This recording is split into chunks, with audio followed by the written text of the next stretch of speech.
Vocês podem completar para mim esses ditados? Deus ajuda quem cedo, quem espera, cada um tem o que? Quem planta, colhe. Queridos, como está na nossa boca esses ditados? E como esses ditados têm a ver com o paradigma humano? Porque esses ditados, que todos responderam prontamente, são ideias que a gente vai colocando em nossa mente, em nosso coração, e nós formamos um paradigma do merecimento. Agora, será que o paradigma de Deus é o merecimento? Como conciliar esse paradigma humano com os pilares da reforma protestante, a qual nós estamos comemorando nesse domingo 499 anos, os 5 solas, especialmente o sola gratia, ou somente a fé. Como conciliar esse paradigma de merecimento com a graça incondicional de Deus, especialmente com este dos 5 pontos importantes da reforma, sola gratia. Será possível nós conciliarmos esses ditados que nós acabamos de citar aqui com esse conceito de somente a graça de Deus?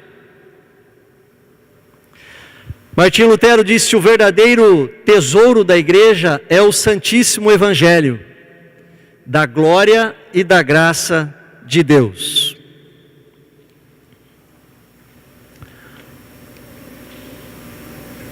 Então vamos olhar para a Bíblia e ver se os ditados têm razão ou se os fundamentos da reforma têm razão. Lucas capítulo 15.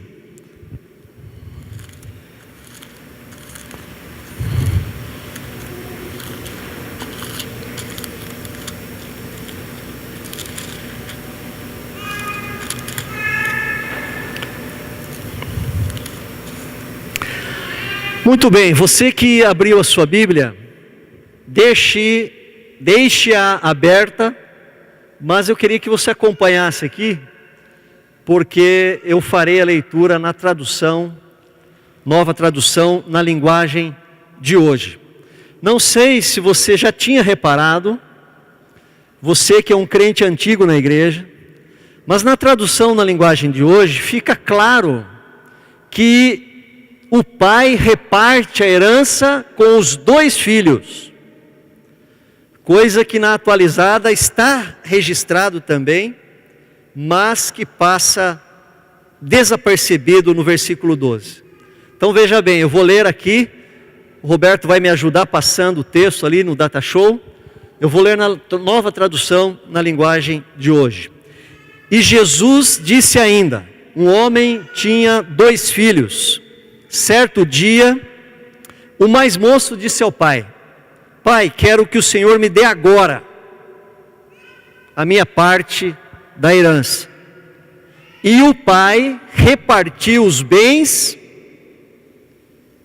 entre os 2. O mais velho ganhou também. Aliás, ganhava mais, o mais velho ganhava mais por ser o primogênito. Poucos dias depois, o filho mais moço ajuntou tudo o que era seu e partiu para um país que ficava muito longe. E ali viveu uma vida cheia de pecado e desperdiçou tudo o que tinha. O rapaz já havia gastado tudo quando houve uma grande fome naquele país e ele começou a passar necessidade. Então procurou um dos moradores daquela terra e pediu ajuda. Este o mandou para a sua fazenda, a fim de tratar dos porcos.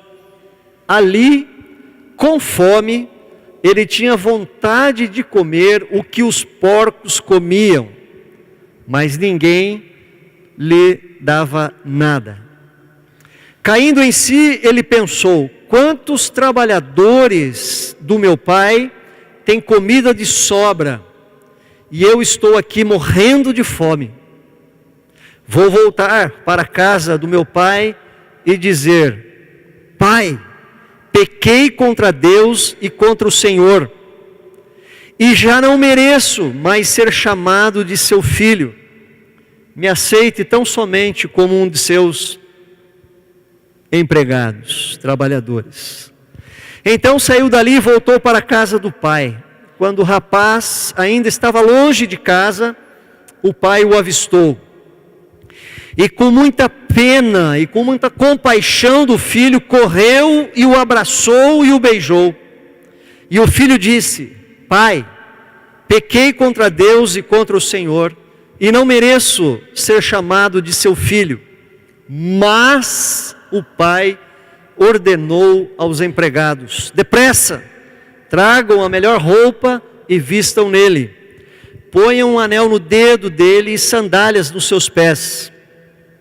Também tragam e matem o bezerro gordo. Vamos começar a festejar. Porque este meu filho estava morto e viveu de novo. Estava perdido e foi achado. E começaram a festa. Queridos, nós vamos ver agora o paradigma de Deus. A Bíblia diz que aquele homem tinha 2 filhos. Um homem tinha 2 filhos. A Bíblia diz lá em Gênesis: crescei-vos e multiplicai-vos, sede fecundos e enchei a terra. A filiação é dádiva de Deus, é graça de Deus, é bênção de Deus, é herança de Deus. Um homem tinha 2 filhos. A vida é dom de Deus. Nós não existimos. Deus nos chamou à existência do pó da terra, é graça de Deus. A vida está nas mãos de Deus. Então Deus nos agracia com a vida. A vida é dom de Deus. Ninguém dá, ninguém tira, a não ser o soberano Criador de todas as coisas.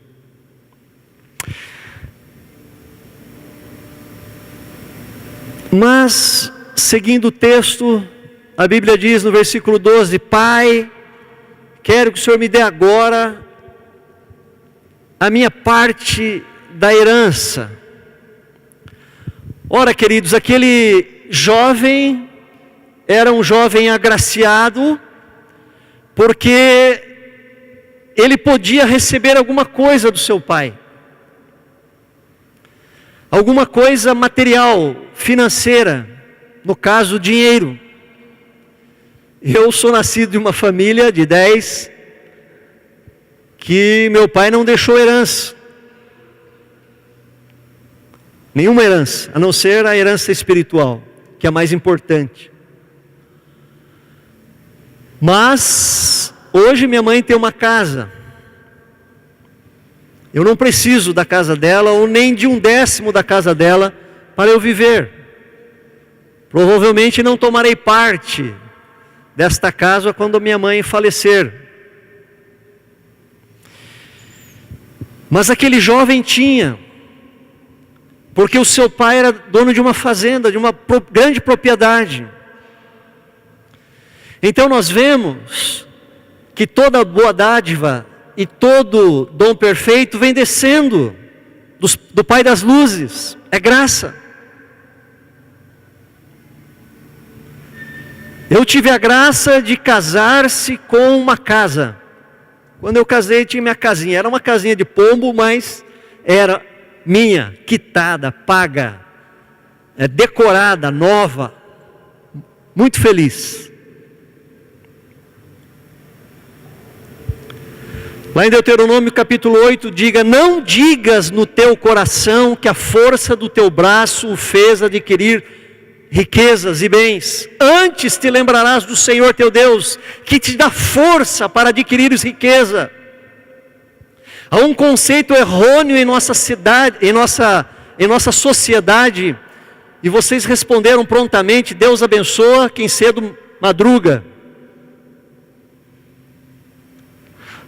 Como se houvesse um merecimento nisso.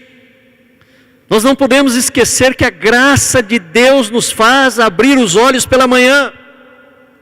É a graça de Deus que nos dá ânimo para levantarmos da cama, porque tem pessoas que não têm coragem de levantar da cama, porque estão doentes, estão desesperançados, tristes, abatidos. É a graça de Deus que nos deu um cérebro para pensar, para estudar, para ter uma profissão. É a graça de Deus. Então, Deus nos agracia com tudo que você tem, com tudo que eu tenho. Ao Senhor pertence a terra e tudo que nela se contém. Nada é nosso, tudo é de Deus, e Deus reparte conosco, porque Ele é amoroso e gracioso.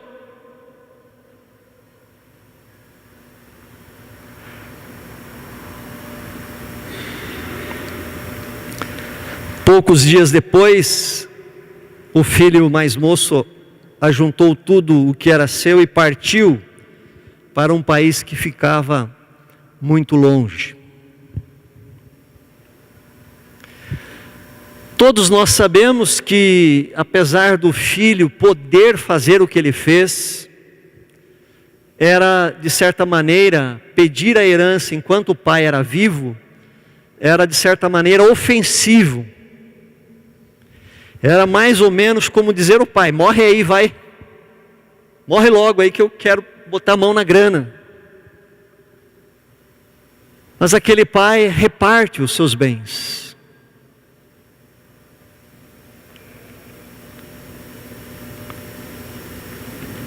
Deus nos agracia com a liberdade.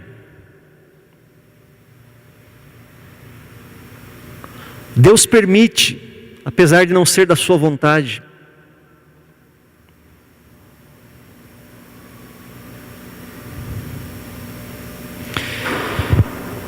Um dos grandes pilares da reforma protestante foi o livre exame das Escrituras.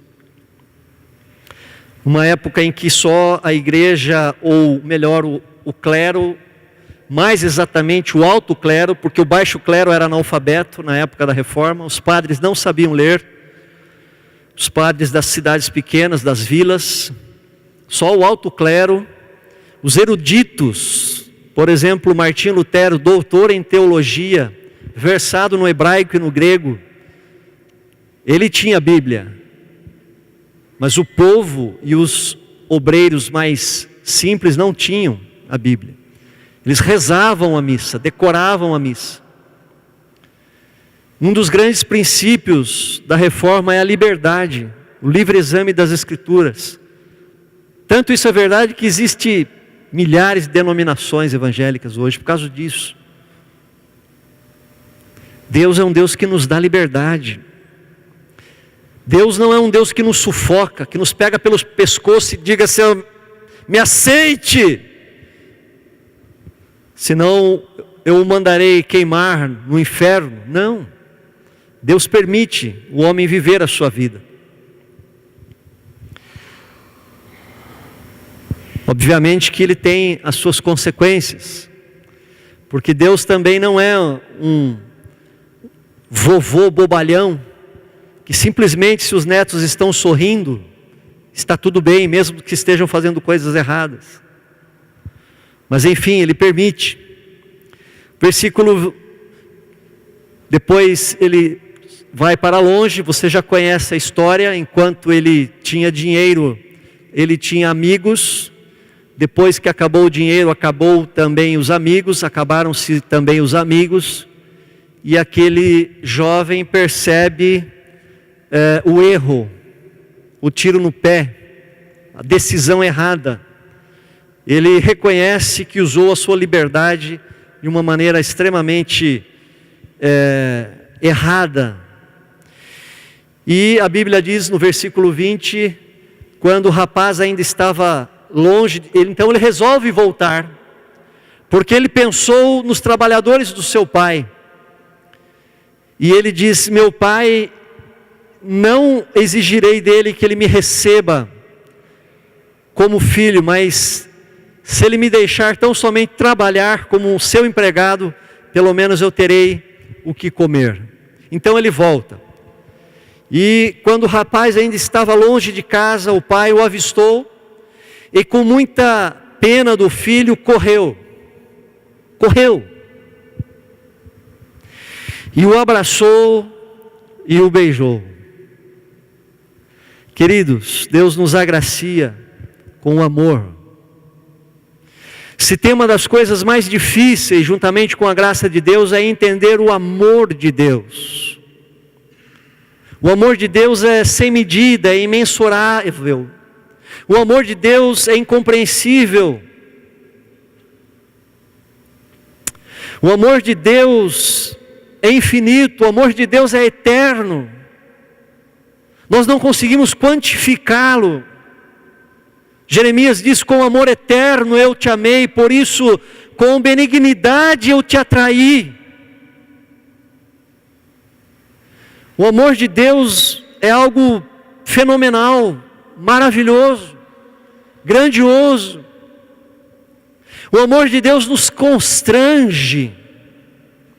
Quando nós desafiamos e fomos desafiados pela manhã ao serviço, nós somos desafiados por esse amor de Deus, que é tão grande. E esse amor de Deus deve nos impulsionar a servi-lo.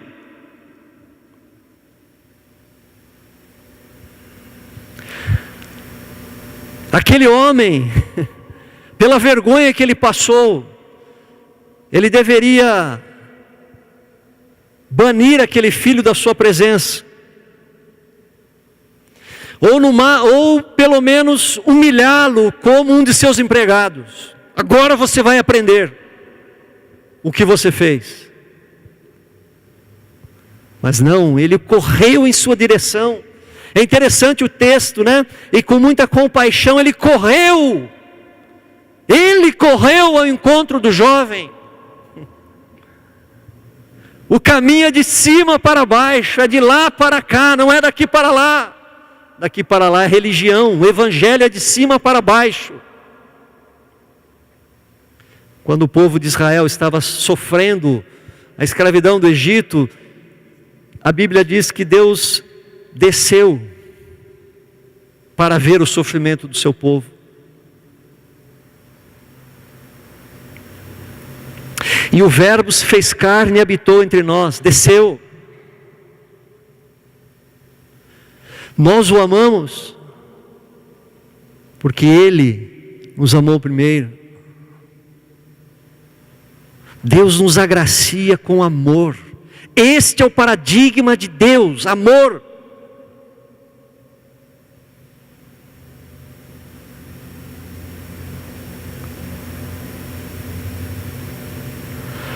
Mas o pai ordenou aos empregados: depressa, depressa, tragam a melhor roupa e vistam nele, ponham um anel no dedo dele e sandálias nos seus pés. Deus nos agracia com o perdão. Grande é a tua misericórdia, o salmista diz. Assim como são altos os céus, assim também é alta, é grande a tua misericórdia. Queridos, misericórdia é aquilo que Deus não nos dá. Misericórdia é aquilo que nós merecíamos e Deus não nos dá. O que aquele jovem merecia? No mínimo ser tratado como um dos empregados daquele homem. Isto é misericórdia. O que nós merecemos pelos nossos pecados? O salário do pecado é a morte espiritual, a absolvição da presença completa de Deus.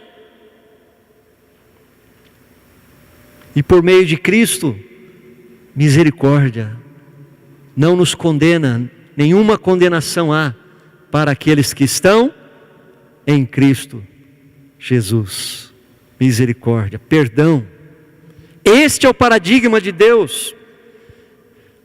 Por isso a questão do perdão é muito séria.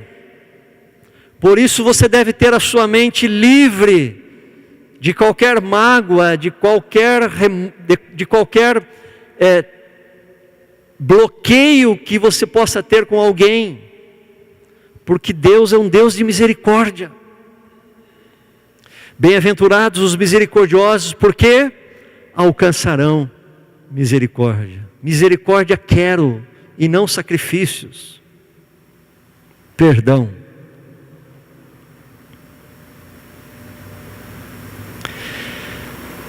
Tragam também e matem o bezerro gordo. Vamos começar a festejar. Oh, que bênção. Churrascão. Deus nos agracia com toda sorte de bênçãos. Tudo que você tem, tudo que você é, Deus que lhe deu. Deus tem suprido cada uma das nossas necessidades. Nada tem nos faltado. Nós estamos aqui, isto é uma prova. É uma prova. Deus jamais nos desampara. Deus pode nos provar, mas Ele nos ama. Ele está sempre junto conosco. E nos momentos mais difíceis da nossa vida, Ele está nos assistindo.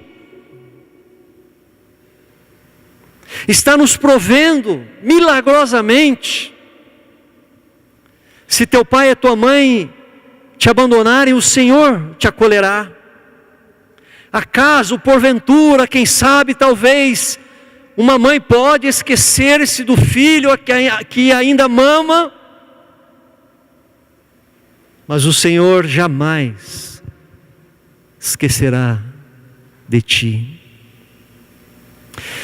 Deus nos agracia com a provisão diária. A Bíblia nos garante isso. Se Ele não poupou o seu próprio Filho, porventura não nos dará graciosamente, por meio de Cristo, com Ele, todas as coisas. E Ele vos suprirá cada uma das vossas necessidades, segundo a sua riqueza em glória, por meio de Cristo Jesus.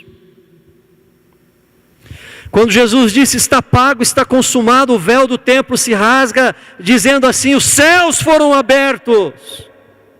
Nós temos livre acesso ao Pai.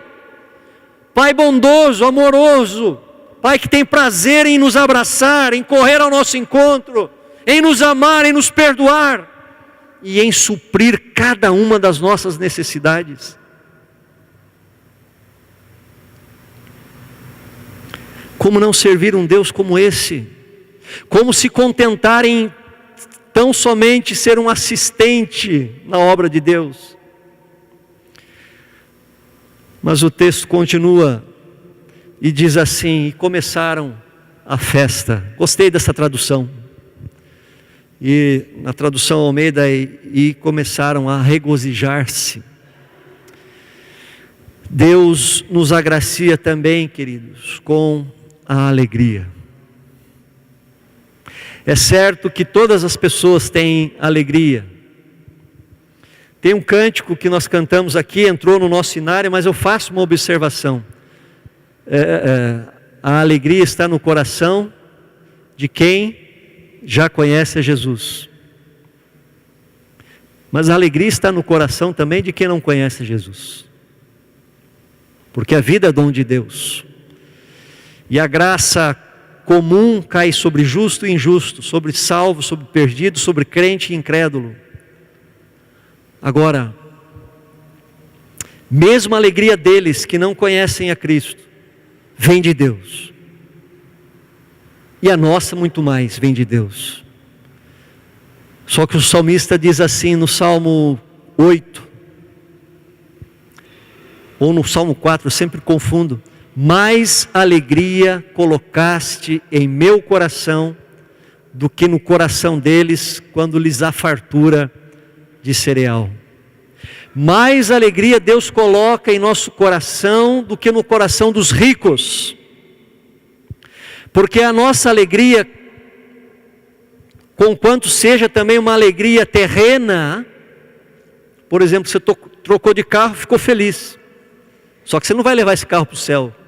Esse carro vai envelhecer, você vai trocar de novo. Conquanto a nossa alegria também seja terrena, a nossa alegria também é eterna. Também é espiritual. Também está em nosso coração nos momentos de tristeza e de sofrimento e de dor. Porque ela transcende as circunstâncias.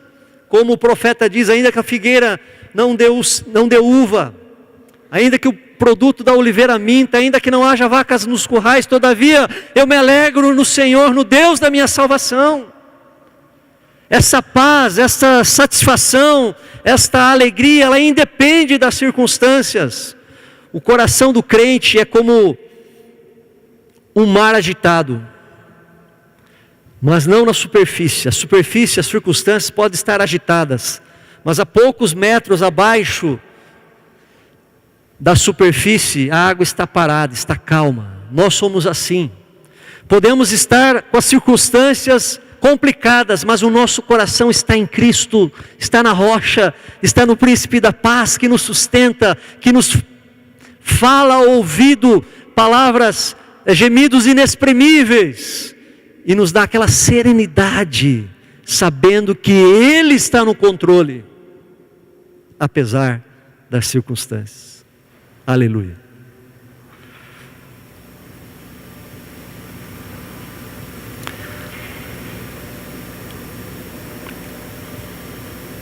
Porque este meu filho estava morto e viveu de novo, estava perdido e foi achado.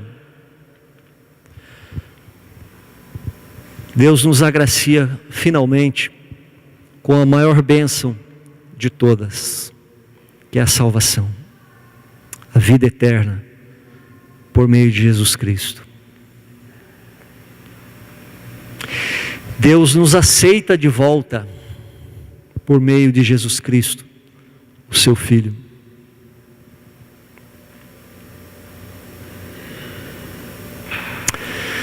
Eu sei que não está na moda falar sobre salvação. As pessoas querem ouvir mais autoajuda nos púlpitos das nossas igrejas.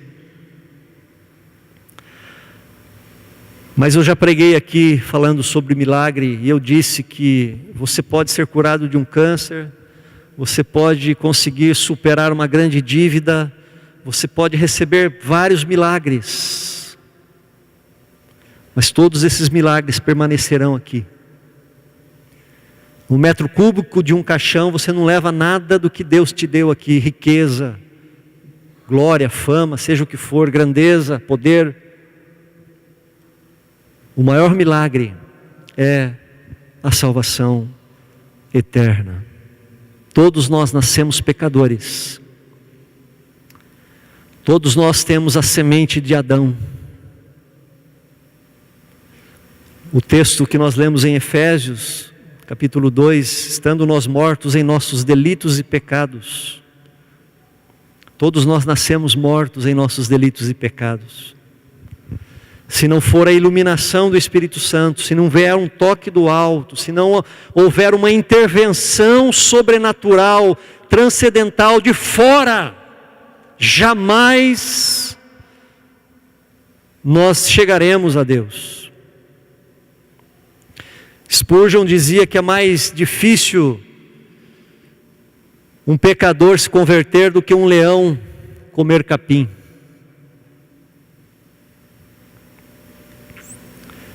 É um milagre, é uma ação de fora, é um toque, é a regeneração que o Espírito Santo faz em nós, sem a mínima participação nossa. Ele é totalmente soberano nisso. Já vi pregadores dizendo assim, você tem que um passo em direção a Deus, Deus deu 9 passos em sua direção, nada. Graça é graça, é incondicional. Se eu mover 1 milímetro em direção a Deus, já não é mais graça, porque depende de mim, do meu esforço, do meu merecimento. Mas Ele veio e me encontrou. Não fostes vós que me escolhestes a mim, mas eu vos escolhi a vós. Nós o amamos porque Ele nos amou primeiro. Nós estávamos mortos em nossos delitos e pecados, e morto não tem poder de decidir absolutamente nada. Mas quando ele é vivificado, tocado, regenerado, aí acontece o milagre. Deus nos agracia com a salvação eterna.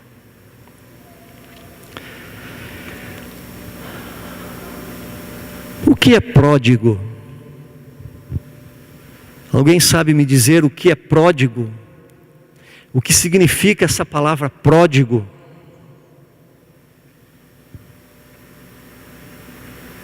Significa aquele que dissipa os seus bens.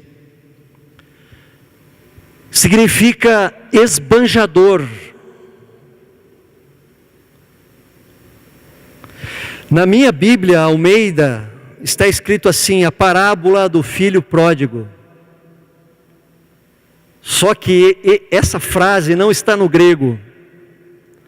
Essa frase foi colocada pelos editores da Bíblia Revista Almeida, Revista e Atualizada. Portanto, o esbanjador, o que dissipa os seus bens, o liberal, foi o pai, não foi o filho. Portanto, essa parábola é a parábola do pai pródigo, que por 2 vezes esbanjou graça, esbanjou amor, misericórdia. Ao repartir, não precisava. Ao deixar ir, poderia impedi-lo. E ao correr ao seu encontro, quando o avistou lá na frente.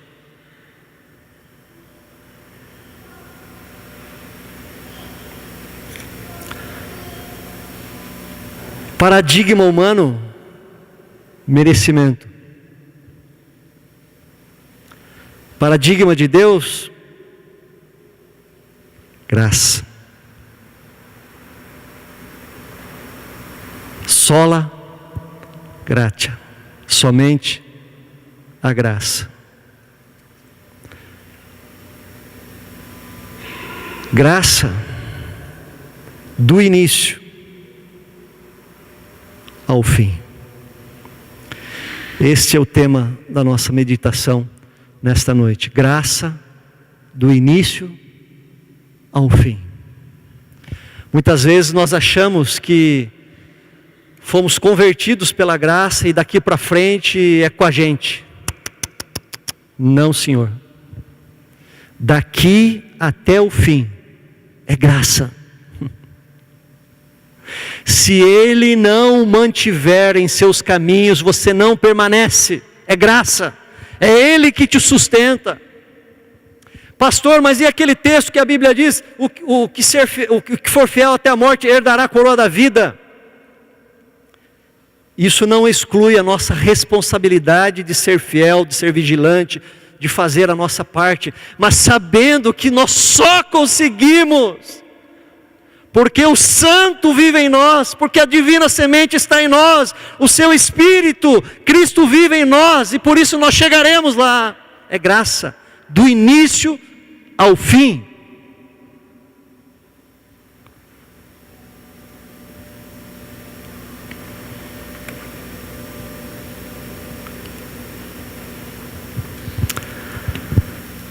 Sola gratia, só a graça de Deus. Portanto, todos aqueles ditados que vocês sabem de cor, como eu sei, risca da tua filosofia de vida. Ah, mas então vão ser preguiçosos, vão ficar assim? Ah, manda Deus, ah. A Bíblia não diz em nenhum lugar para nós sermos assim. O preguiçoso vai aprender com a formiga. E essa graça é uma graça transformadora. Eu vou falar isso nos próximos domingos. É uma graça que opera em nós. Nos constrange. Só a graça. Então a vida, os bens, a liberdade, o amor, o perdão, as bênçãos, a alegria, a salvação, nós recebemos tudo isto do alto. Tiago 1,17, anotei. Toda boa dádiva e todo dom perfeito vem descendo do alto do Pai das luzes. Toda.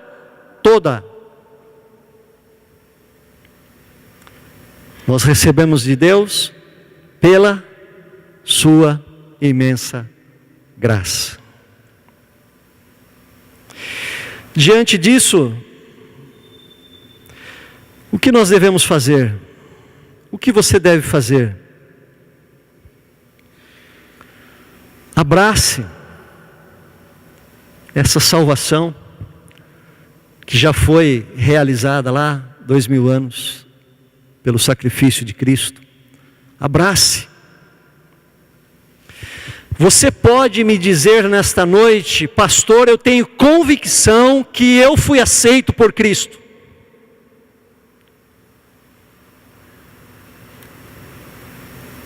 Porque aceitar Cristo, todos aceitam. Eu não vi até hoje uma pessoa rejeitar Cristo. Todos aceitam. A pergunta que eu faço é a seguinte: você se sente aceito por Cristo? Isto é claro na sua vida? Você já recebeu esse encontro do Pai? Esse beijo, esse abraço? Segunda coisa, confie no amor incondicional de Deus. Os crentes vivem com medo, vivem temerosos. Ah, pequei. Deus vai mandar um raio do céu me fulminar. Ah, pequei, perdi minha salvação. Ah, não fiz isso, Deus acho que não está gostando de mim. Queridos, nós precisamos confiar no amor incondicional de Deus. Deus nos ama independente daquilo que eu faça. Obviamente que esse amor, ele é operante, então ele me transforma.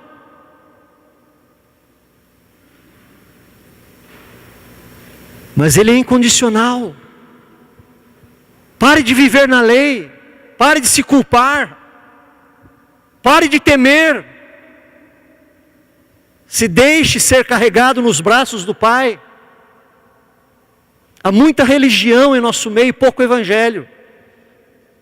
A religião pressupõe: pô, não fui na igreja domingo.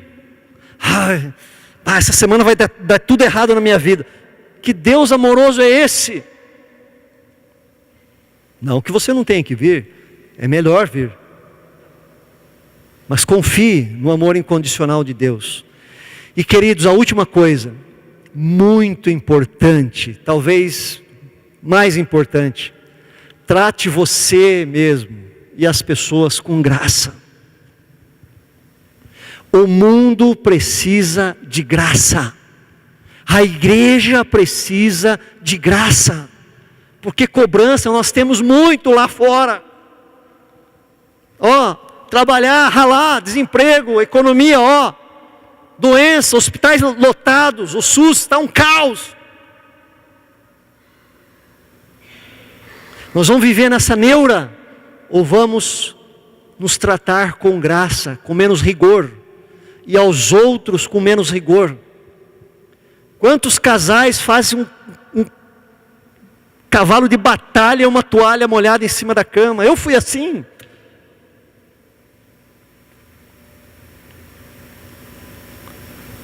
A gente maximiza o erro dos outros, quando é nosso a gente minimiza. A gente faz uma tempestade quando o problema está no outro, quando o outro errou. Não é assim que Deus nos trata. Não é assim que devemos tratar os outros. graça nos relacionamentos. Urgentemente, graça. É assim que Deus quer que você haja, com graça. Eu participo há vários anos já de mentoria de pastores, lá em Passo Fundo criei um grupo de pastores, e particularmente um dos pastores de uma outra denominação, ele se tornou um grande amigo, é um grande amigo até hoje. Aí nós saímos praticamente juntos, eu vim para Sorocaba, ele foi para Porto Alegre. E nos nossos encontros semanais, ele estava com a cabeça desse tamanho, preocupado, se cobrando, só faltou pegar um chicote e fazer assim nele. Eu falei: rapaz, você é muito legalista, você é fariseu, você está se punindo, você está se cobrando, Deus não faz isso com você, pare!